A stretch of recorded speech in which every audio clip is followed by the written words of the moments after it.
Welcome, everyone, to the Access podcast. My name is Clare Cortright. I am the Policy Director for Cal Voices, and Access is a program of Cal Voices funded by the Mental Health Services Oversight and Accountability Commission. So any policy opinions are the opinions of Cal Voices and not the OAC or the Access program. I am extremely thrilled today to have with me Steve Fields, who runs Progress Foundation and is a longtime provider and advocate in mental health services.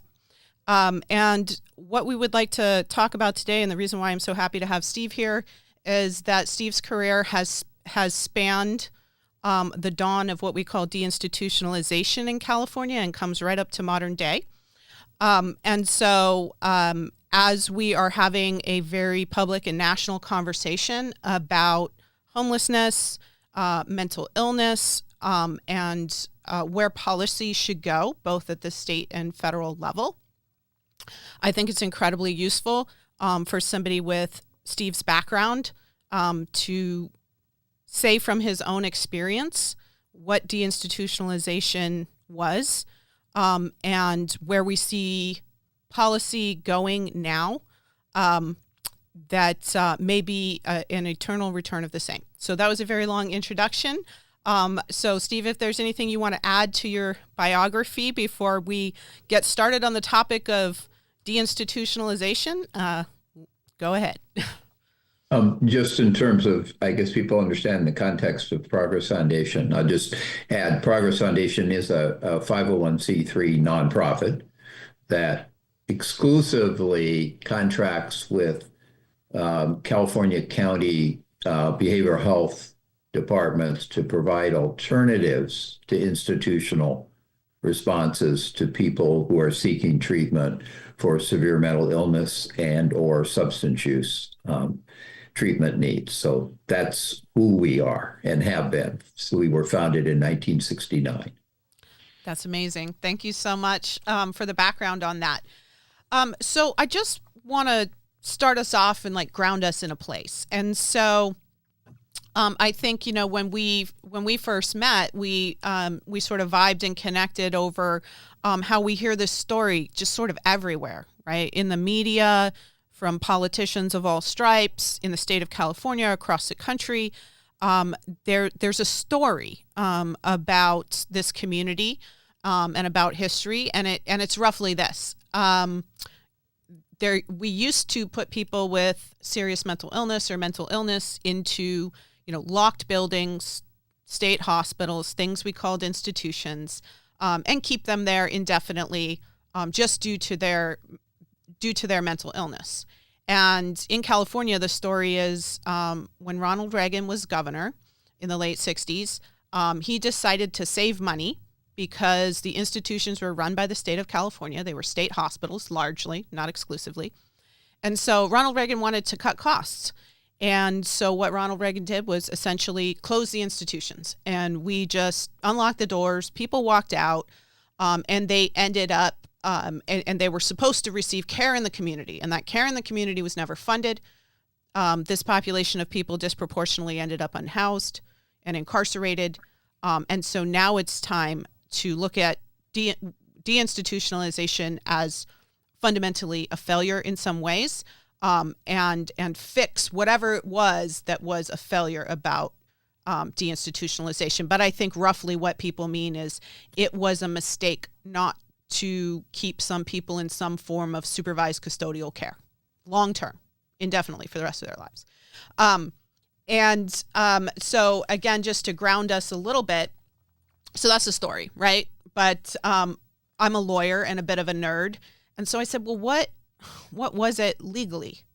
And legally in California, it was a change in the laws about when you could put somebody in a locked building. And so it wasn't just Ronald Reagan, actually. It was the California State Legislature through a law called the Lanterman-Petra Short Act that changed the legal rules around when a government could allow you to be placed in a locked building or place you in a locked building. And I think So just to like kind of say quickly why it was so bad before, and I don't think anyone disagrees that it was bad. The before was bad.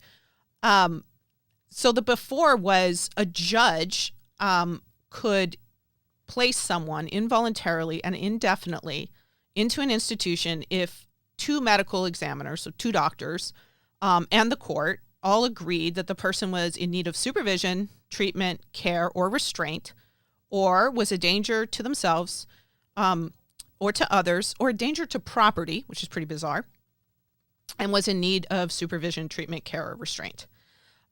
So essentially, that boils down to you have a mental illness. And we speculate that you need these things, or perhaps there's some evidence that you need some form of care. So it was really that thin. And those institutions were largely state-run, state-financed, and what we called the state hospitals. So they were very large estates. 5 of them still exist. 5 state hospitals still exist in California, and probably the one that's continuously been in operation and sort of aesthetically looks like what we think with the locked grounds and everything is Napa State Hospital in Napa. And then, if you were committed to these institutions, it was automatically legal to, do shock treatment, lobotomies, medications against your will. Forced sterilization was still legal. And this was all sort of rolled into, what due process we provided. And then secondarily, so that was sort of folks going into the state institutions funded by the state. And then secondarily, there was also private commitment. And private commitment was where a family member, with a sort of approval of a doctor, an attestation of a doctor, could place their loved one involuntarily into private mental institutions. And they could do that for 90 days with no kind of due process, no hearing, nobody checking up on it. Just family member said it, doctor said it. Okay, that's the way it is. And if you could get 2 doctors to say that you needed to be, in this privately financed institution, that commitment can be indefinite. And again, you would lose your ability over anything that was term treatment at the point that you were committed. And then there were all kinds of other sort of, penalties for having been committed. You were barred from ever practicing in various professions again. It was 20 different professions. You couldn't be a doctor. You couldn't be a lawyer. Your driver's license was revoked, etc. So it was just really extensive. And that was the before. So, in the late 60s, the legislature passed a law that changed the legal reasons, the legal bar that had to be met before you could be put in an institution, and it placed time limits on things, hard time limits. And it was really kind of the Magna Carta at the time. So what happened is it instituted it clearly defined what's a conservatorship. That's where if you cannot provide for your own food, clothing, and shelter due to a mental illness, you could be placed in a short-term hospitalization. And then with much more due process, you could be also placed in an institution again. So institutionalization still exists. There was just more due process to get you through the front door. Short-term hospital have hearings. They still do. You were given the right to bring what's called a writ of habeas corpus, where you say this is just unconstitutional, get me out, or it's illegal for any reason you want to argue. You had the right to some representation from an attorney. So it was a big, big change. And so that's really, this myth that there was some law that was passed that just unlocked the front door, and no one was sort of, there was no consideration about who was coming out or why, is untrue. So I would say that is the first, to throw that stake in the ground and just say, like, this is what happened. Prior to deinstitutionalization, the government could just on the basis of a disability do a lot of terrible things to you. And afterwards, there was a little more teeth, but it's still quite discriminatory because, the inability to provide for your own food, clothing, and shelter is in the context of not having an entitlement to the state to provide it to you if you have a disability. So it's catch-22 for folks. That's kind of lengthy introduction, more than I expected to say. But I want to kick it over to you, Steve, to say, okay, because my understanding is you were there, right? You were actually catcher in the rye. You were the person caring for people who are coming directly out of these institutions when the laws changed that no longer allowed them to be kept there indefinitely on these insufficient grounds. I will also say, too, something that I learned was California led the way. California actually did deinstitutionalization prior to a very famous Supreme Court case, O'Connor versus Donaldson, that used the pattern of California and said you cannot just hold people indefinitely in mental institutions unless there is due process, and that due process is essentially what we think of as grave disability now. You can't provide for your own food, clothing, and shelter. You can't survive safely in freedom.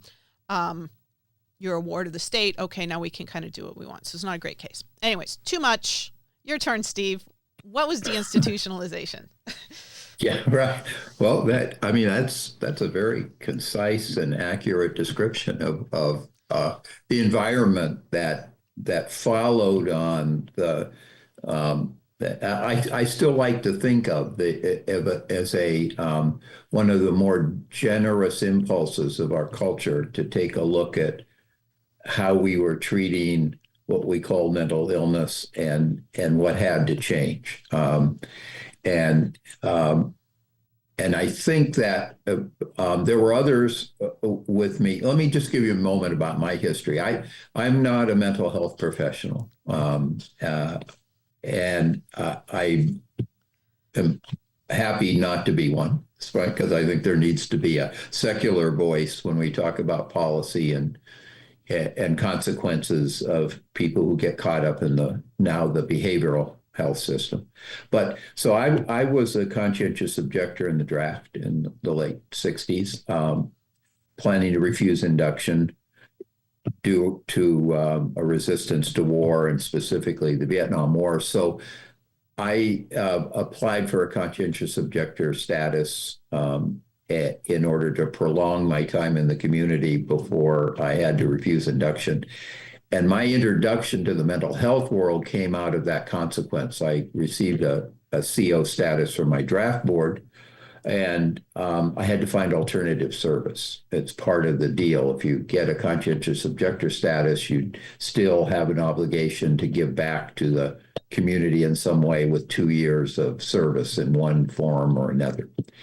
And so I was living in San Francisco and had the opportunity to learn about this halfway house that had just opened right in the middle of the deinstitutionalization process for Napa State Hospital. So my imminent qualifications for working in this halfway house was that I would work for free, and that I guess I was teachable.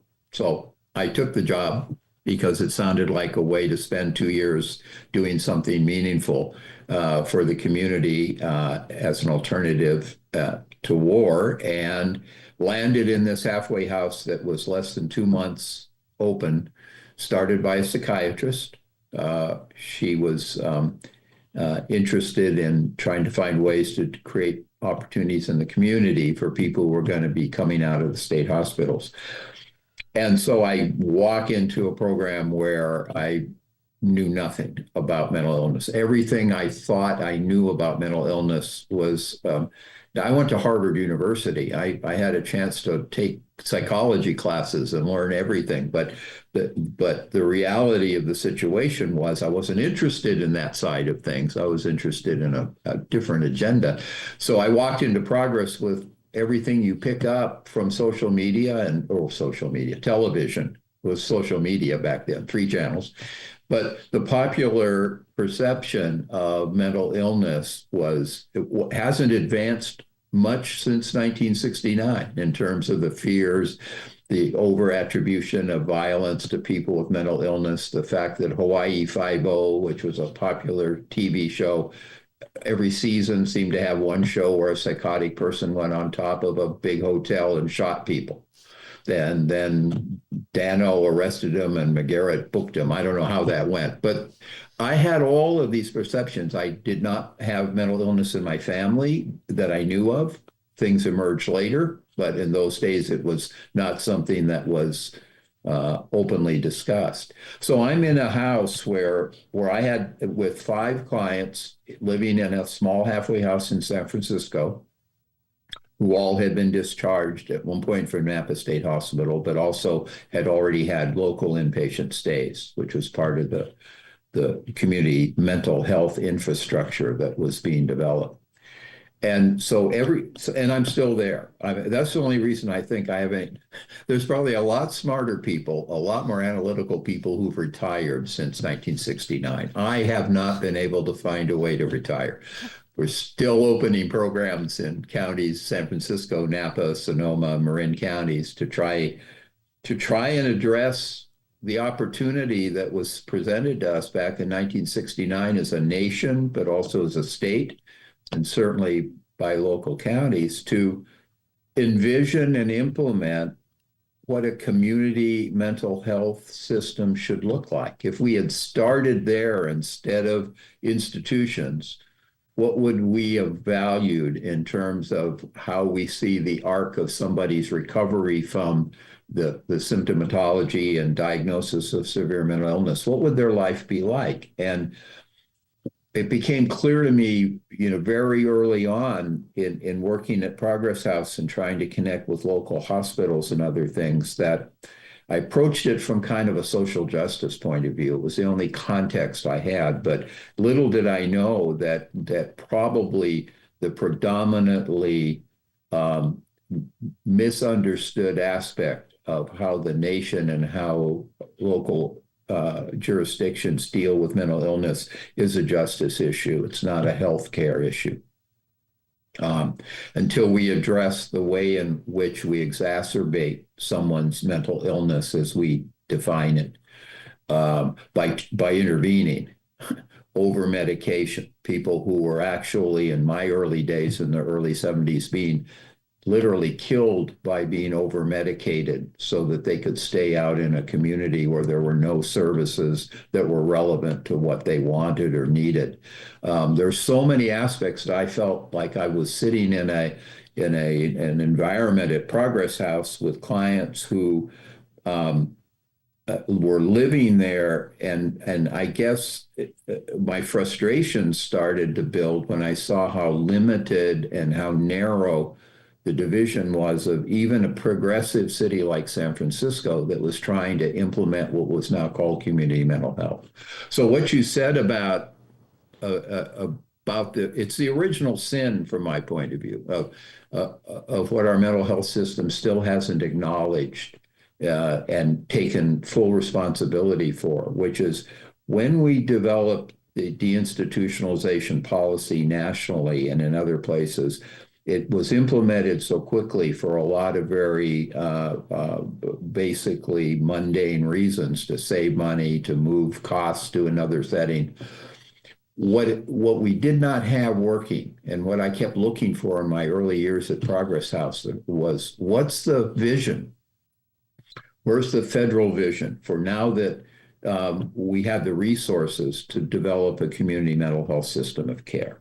So the problem wasn't that Ronald Reagan closed the state hospitals. Poor Ronald Reagan. We'll get to it in a few minutes. Ronald Reagan eviscerated the social support structure for people with mental illness when he was president, and eviscerated the HUD's budget and the ability to find housing and to get housing and to retain housing if you were trying to struggle in the community. State hospital closures was a good thing. And then the common thing is there was no money, that they took all the money and saved state dollars. And in fact, the reality is, if you were sitting where I was sitting in Progress House in 1969, 70, 71, the dawn of closing state hospitals in California, there was nothing but money. And people don't acknowledge that. First of all, a big part of the package you referred to, the LPS Act, went in tandem with a financial structure for county mental health departments that was just as important in some ways as the due process protections that were provided for an LPS. Was that Short Doyle? Is that what That's it was? the Short Doyle aspect. there's a connection between the two. Lanterman Petrus Short Yeah.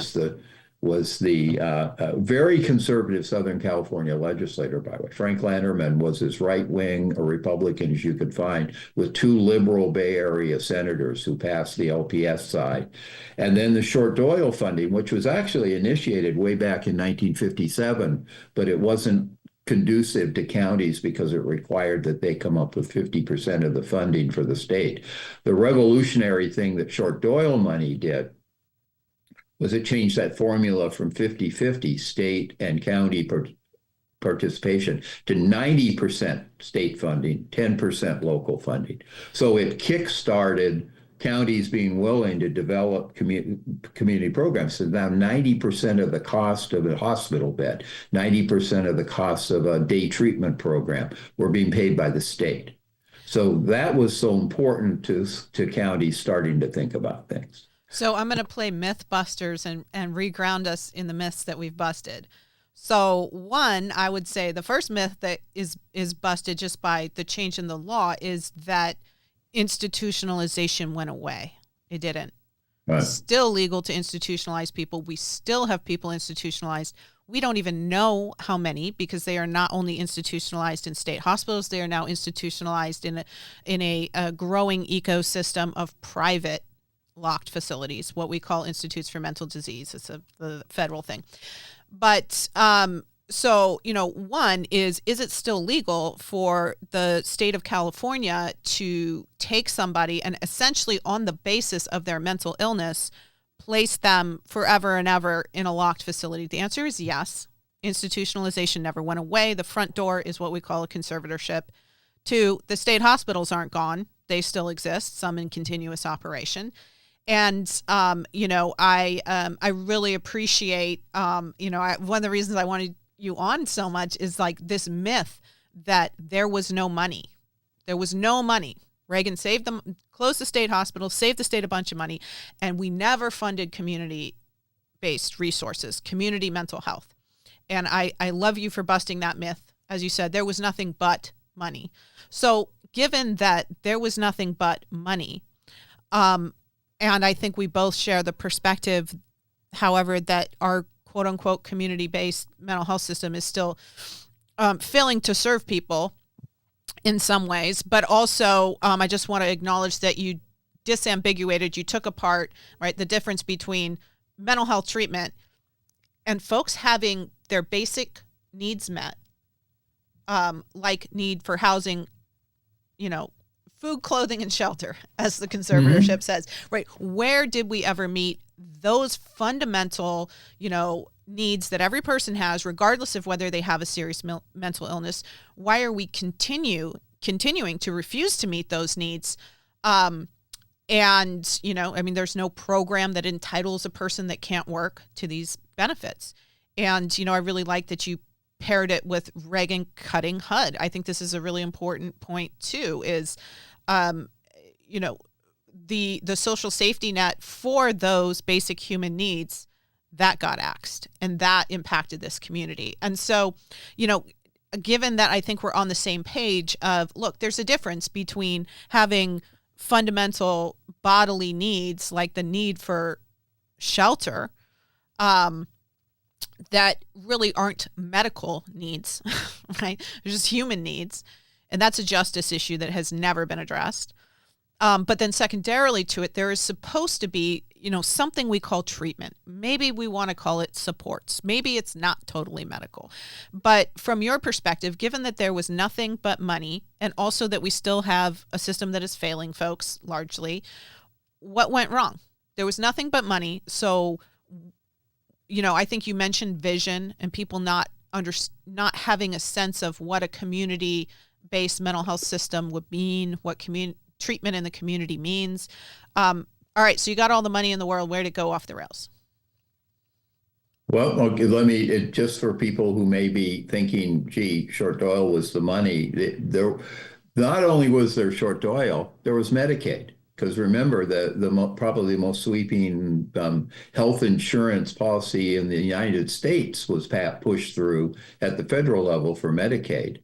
So if you were sitting in a of responsibility of the director of mental health in San Francisco in 1970, you had resources that included short oil money, 90 cents on the dollar from the state, Medicaid paying 50% of the costs of any of the services that they reimbursed. That was new money coming into the community. There was no Medicaid funding mental health services in the mid-60s. Then there was the Community Mental Health Centers Act, started back in the Kennedy administration, that was sort of supercharged by, ironically, the Nixon administration. To commit more money to federal funding for community mental health centers. And then there was the SSI payments coming through from the federal level that gave the individuals who were trying to live in the community some buying power to find a place to live, their SSI. That, you cannot argue the money didn't follow the patient. It broke down in the lack of having a plan, a blueprint, a agreed upon national, state, local strategy for what does a community-based mental health system look like that's distinct from the institutional one we just dismantled. And frankly, a lot of the policymakers who were responsible for overseeing the development of the community system of care weren't fighting for a change for state hospitals. They were helping to run the state hospitals. This was a social, political, economic, and medical movement, right? So you're sitting in a community and you're saying, okay, now we have a chance to do something that embraces people can get better, that chronicity is not a life sentence, that nobody has to stay cared for who has a mental illness. They can move on and move toward recovery, full integration in their community. What would it take to get there? And where we went wrong the first time, we went wrong, I don't know, I think 5 times. I give credit to California for trying a lot of things, but the first time the national policy around Medicaid, the state policy around short oil money pretty much just unbundled the state hospital and redistributed the pieces that were there in the community. So there was hospital inpatient medication, there was food and shelter, there were day groups so you could talk about therapy, you could meet with folks, but it was all in one place, one-stop shopping.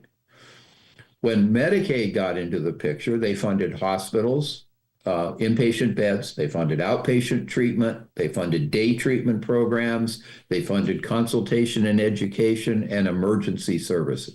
Those were the 5 fundable elements, and the Community Mental Health Centers Act mimicked a lot of those. So you ended up with a state hospital distributed around a city.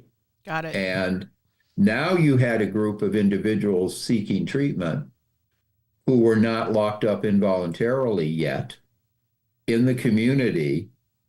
And we had to expect that they would value and seek out those services as the most important things they needed. And it turned out that if you were not incarcerated and you had no choice about whether you went to that day group at Napa State Hospital, if you resisted it, a couple of orderlies would escort you to the day group. If you didn't take your medications, they made sure you took your medications. Now there was an element of self-determination and freedom behind, which was the exciting thing for me, behind the community mental health center movement around you had to be asking the people who were being served what they valued. What would they take? Where would they go? Because it was in their own best interest to go there. And really about 4 of the 5 services that were standard in every county were all emergency based. Your life has now fallen apart, sir, in an emergency room. If you're in an emergency room, you're going to get hospitalized. But how did you get there? What was missing in the community that would have kept you from getting there? Right. And I would say, Claire, today, that's the biggest blind spot in the California mental health system, is while we're trying to treat the consequences of an inadequate system of care as if it's the patient's fault. Right. Right. So we want to say, now we made a mistake. You do need involuntary treatment. You look at, you're living on the street and you're not taking care of yourself. That's mental illness. We're going to conserve you. We're going to put you involuntarily in a setting again. And there's no self-examination about what is the system of services, the voluntary system of services that could have prevented most of those individuals from reaching the point where they were desperate, their families were desperate, politicians are desperate because they're saying, we're still not acknowledging and building out what a community mental health system should look like. So that, and its values and its purposes and where it places the emphasis on client choice, on individual choice about participating in programs. I'll just say the way it played out for me in the culture is I would go to meetings in the hospitals trying to understand the mental health system in San Francisco, trying to help people get out of the hospital and come to Progress Foundation. And I would hear these conversations evolving. And what was amazing to me was how quickly, when we weren't being successful in helping people reach a level of self-determination and stability in the community and investment in programming, we had an opportunity to take a look at the service array that we were offering. Say this was mid-70s to late 70s, culturally and clinically. And we had people who were not participating in services. And I almost can remember the day when I would go to meetings or go to a conference, and this new theory was evolving, which was a thing now called treatment resistance. They used to have a list when here are the characteristics of schizophrenia. We didn't have bipolar yet. I don't know what they called it back then, but you could get a list of the characteristics. Suddenly, what was appearing on the characteristics of the disease was treatment resistance. So the unwillingness to go to a program that you felt was not helping you, or in fact maybe harming you, was not the fault of the system. It was your illness talking. And therefore we'll double down on the very things that you're not doing. Medications being the most frequent violator of any concept of why do people tell me all the time, ask, why won't people take their meds? And I said, try taking. Have you ever had, you've seen what it feels like? It's got to be integrated with something else. It may sometimes be the sanest part of somebody's behavior that they're not taking meds because they're not being helped by them. They're actually being held back. So that was mistake number two. We found out we could pathologize behavior that was actually survival-based, was actually desire-based. And if you talk to anybody at a Progress House for the first 5-6 years, I learned this by just sitting in the house with people all day, 60 hours a week when I started, trying to learn their life story, what was going on, what they wanted. There was we didn't do needs assessment surveys of people back then. We knew what was best for the mentally ill. We were just wrong. But if you asked them what they wanted safe place to live. They wanted access to a job path, some kind of vocational opportunity so that they weren't going to be on SSI the rest of their lives. And they wanted to have relationships with people in the community. They didn't want to be isolated due to their mental illness to just the mental illness system that we had developed. They wanted to have ability to get to know people, to make friends, and to move back out into the community. And none of those things were a major element of the system we developed. Housing was an incidental thought. You don't pay for that with mental health money. You pay for that with housing money. That's why we were so susceptible to the housing cuts in the 80s that created the homelessness crisis that we're still struggling with.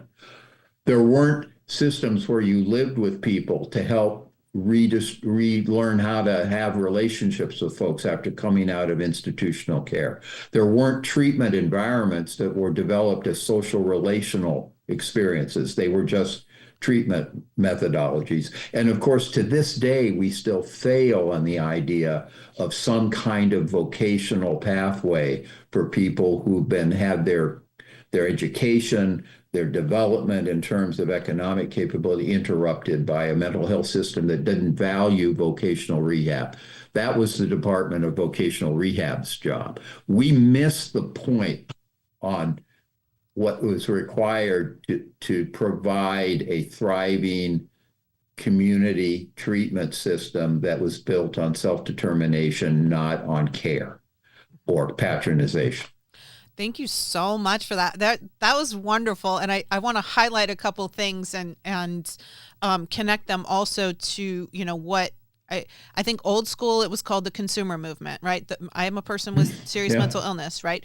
There was also, we call ourselves all kinds of things, right? Ex-patients, psychiatric survivors, you name it. But a lot of people that were catastrophically harmed by the systems that were supposed to be healing, got together and said, we want to change this. And so I think, as you're talking about where the system itself failed, I would like, if it's an accurate summarization, I would say they never listened to the people who needed the services, right? I think this is still, it is an absolutely systemic problem that you can go verify for yourself exists rather quickly, right? Go read a media story about people with serious mental illness. Go read a news article online, any publication you choose, Los Angeles Times, San Francisco Chronicle, New York Times, and there will be a discussion about us,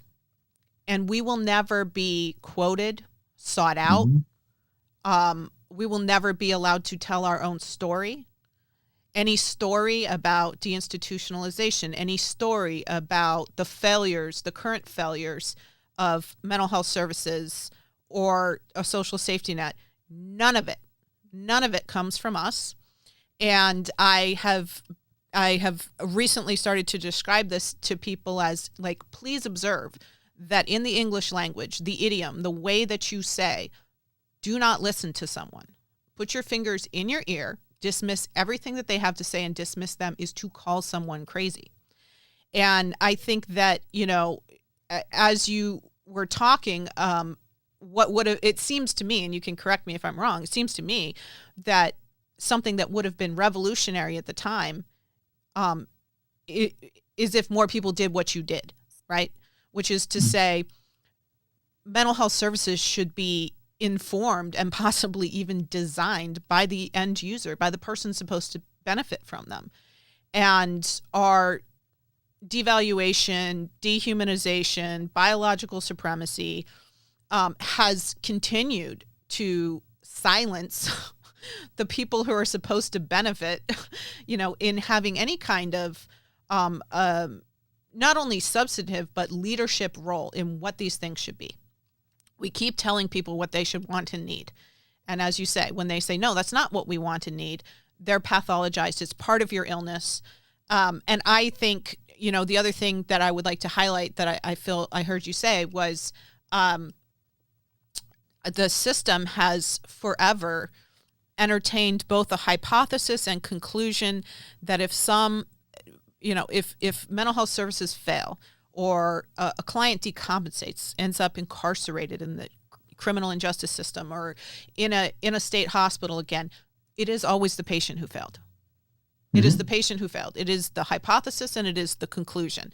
And, even just as a sort of way to reform the way that we think as policymakers or as advocates or activists, what if instead every single system just assumed the system failed?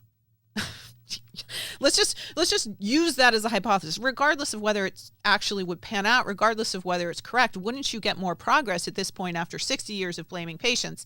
Well, longer than that, probably several thousand years of blaming patients. But, wouldn't you get more progress out of simply flipping the hypothesis and saying, every time a client ends up in a hospital, we failed. We providers failed. We systems failed. And so, I mean, that was a little bit of a long-winded like reiteration of what you're saying, but I just really want to highlight, and I think we both share this frustration that we feel like in some ways no progress has been made. No progress has been made since deinstitutionalization in, you know, not just in the vision, but a set of values, you know, as you say, a set of values. Because I mean, I often hear about stakeholders in my own life, right? It's like, I'm just a stakeholder in my life. There's lots of other stakeholders. And, you know, I can impose things that are harmful and punishing and experienced that way by every single person on earth because it is in your best interest. And I think, wait a second, there's someone other than me that has a greater stake and interest in my life than I have in my own? No, there's not. That's a value problem, right? And I think it's a way that it's part of this lack of values. It's also, you know, you don't see these systems saying, hey, guess what?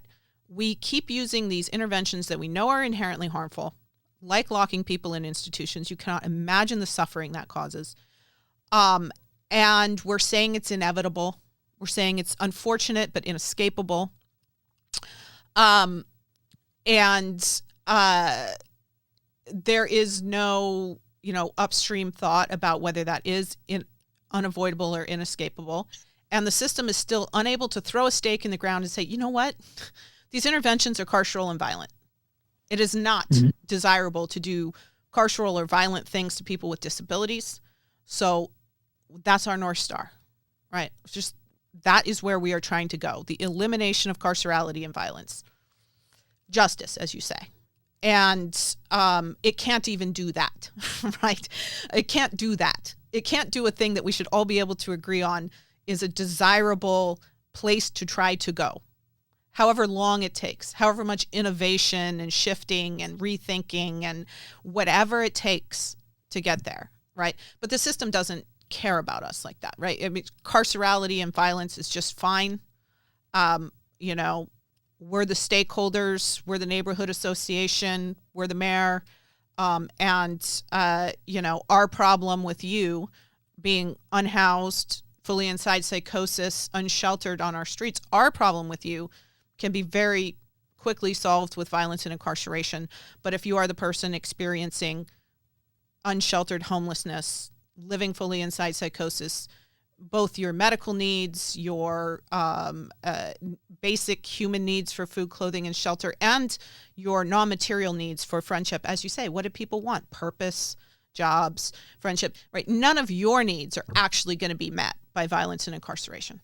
And I think it's really, you know, the social and political context, the economic context in which these things are happening are very telling too.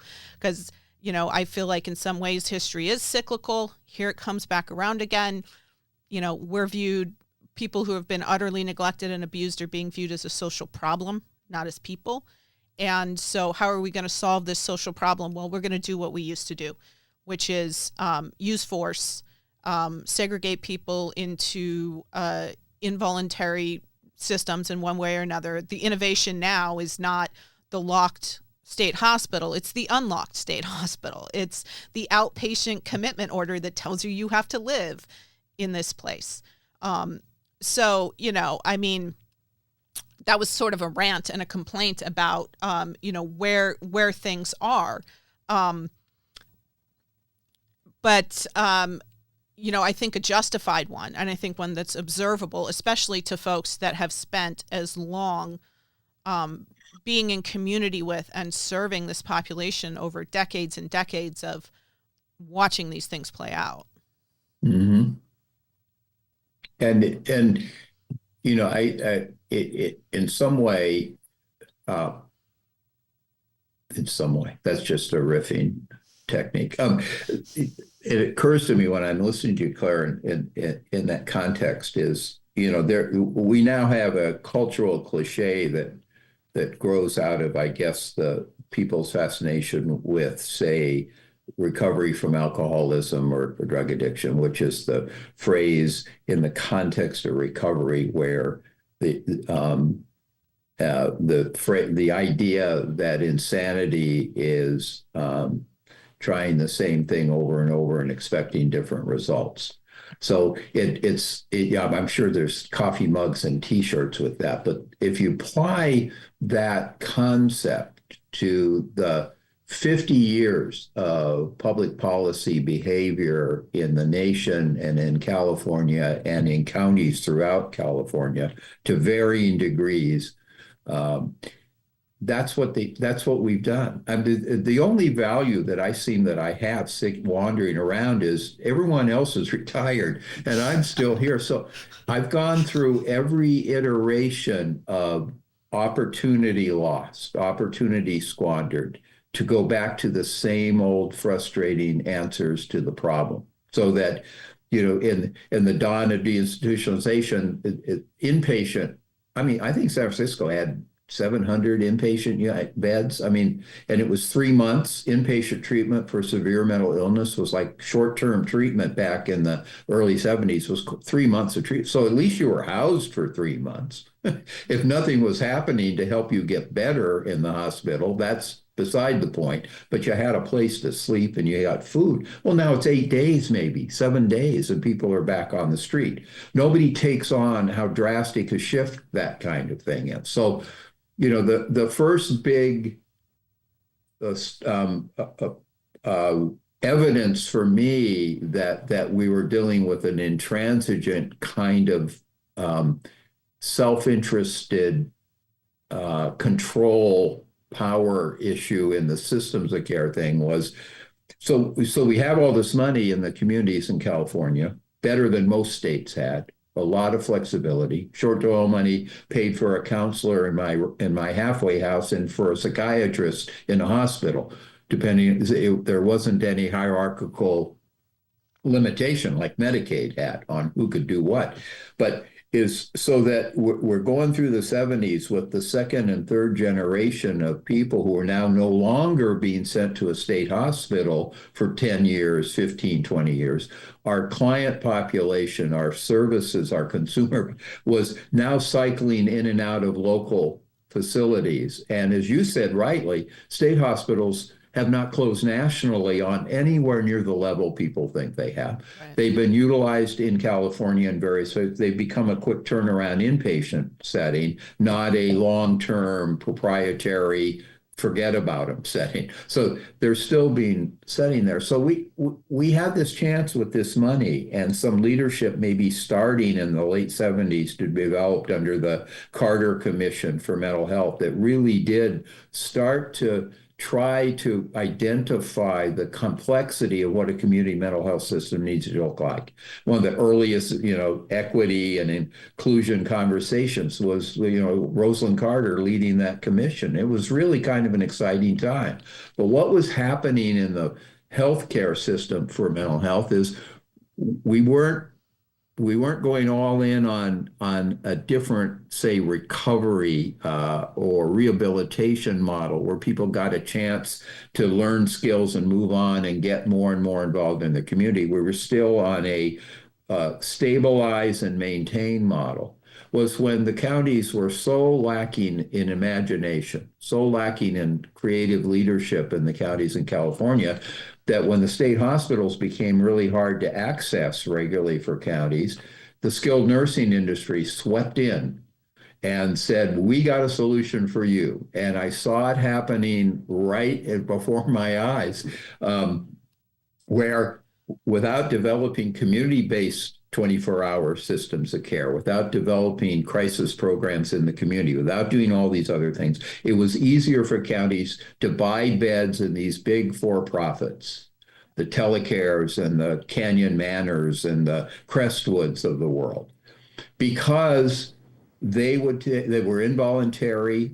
You referred to them, institutes for mental disease. They were basically skilled nursing for-profits that saw a lot of money in taking now people who used to be sent to the state hospital into their skilled nursing settings on an involuntary basis. It was not rehabilitative. It was not social modeled. It was an institution by every definition. And the counties were spending an enormous amount of money of their dollars and billing Medicaid for it. In the mid 80s, because of some, righteous lawyers challenging that decision that were saying you're violating the Medicaid law. You cannot use Medicaid money for involuntary treatment in skilled. You can't call it partial hospitalization, which is what the only place they were ever creative was coming up with names for things to disguise what they were really doing. There was a court case that was decided. I can't remember anymore. I think it was in Minnesota. That said, wait a minute, these states and these that are using skilled nursing as a trans-institutional strategy to avoid having to develop dynamic community systems of care, they'll just take care of their difficult clients and locking them up again, said that's against the law on a Medicaid level. And California was hit with a huge audit exception. Every county was being told you have to pay back the money you put into these institutions rather than invested in your community. And they were panicking, and the state bailed them out and replaced the money that they'd lost. But you saw this opportunity where you now had a client population moving through county, and the model became, there was no model for yet emerging for what does the community system start to look like to get away from the institutional model. Yeah. And just to sort of give it a context for people about Progress, we do our work in small, meaning 10, 12, 14 people residential treatment environments. And that's the Progress Foundation model was to use a human scale environment where you get to participate in an environment along all kinds of opportunities besides just being a mentally ill person. You're living in an environment where you're cooking meals with the peers who live there. You're interacting with them every day in a normalized way. It isn't all about going to a group and then going to your room and hiding out. That the purpose of the Progress Foundation model, which came to be called social rehabilitation, was to normalize the environment and normalize the relationship between staff and the people who are living there seeking treatment in a way that we drew on the familiar strengths that everybody had. The biggest lesson I learned at Progress House, showing up thinking, what the hell am I doing here? I haven't got anything to offer. And these were individuals who had very severe behavior responses to when they felt disassociated and were in a state where they needed help.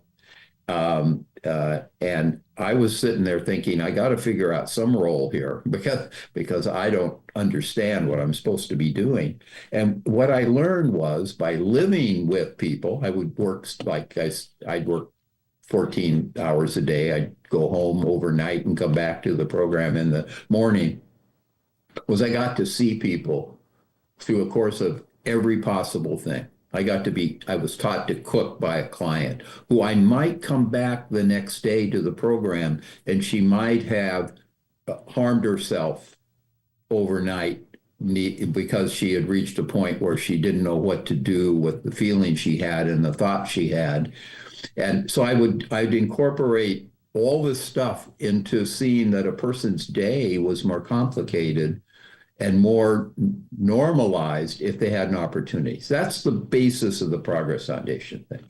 Then I started to say we need to develop a different levels of care in the community because halfway houses are part of the problem if people are still going to the hospital when they could come back into the community. So we developed in 1978 what I think is but probably the first crisis residential program in the country to divert people out of the psychiatric emergency room so they didn't have to go into the hospital if there was an analog in the community that could serve them right then, quickly, and with enough staff to support the crisis they were going through. And it led to, this idea of building out what does this continuum of service look like that helps people get diverted from the hospital whenever possible, spend 2 weeks in a social model residential environment, integrated in the neighborhood. Nobody knew we were there. We didn't have signs or anything else. Then they go to another level of care and move toward independent living in the community by stepping down as they develop skills and strength and more. That's the Progress model, just so people understand. We go from crisis to to supported housing, but not in hotels in the south of the market where there are dealers sitting in the lobby waiting for them to come back from their 8-day hospital stay. Yeah. We have this obsession now that we can develop a system of care that goes from hospital to housing with nothing in between. And we aren't held accountable for recidivism of people who are bouncing right back into the emergency room because the counties never have been held accountable for that. So it looks like a system of care. What they're missing is the whole middle of treatment, particularly when substance use is such a big factor. So that's just to give a sense of where we see ourselves in the overall picture. We're not the whole system of care, but the goal is to help people reach a point in the community where their stability can be maintained by a responsive system of care. And that's never been adopted in California on any kind of wide scale. And maybe we'll talk a little later about it. I'm concerned about the whole Prop 1 process, the thing that's happening around with DHCS redefining the system of care, and whether or not this really is the mechanism to build a community system of care. And I've got some optimism and I've got some serious doubts, because there are things happening in that funding picture that look a lot like the 80s when we went back to skilled nursing settings. I would like to talk some more about that and follow up with a couple other threads that you've woven in here. We are at about 45 minutes, so I think we will break for this podcast and come back with a second session. And hopefully folks know to listen to these in order because the conversation evolves from a point and you want the whole thing.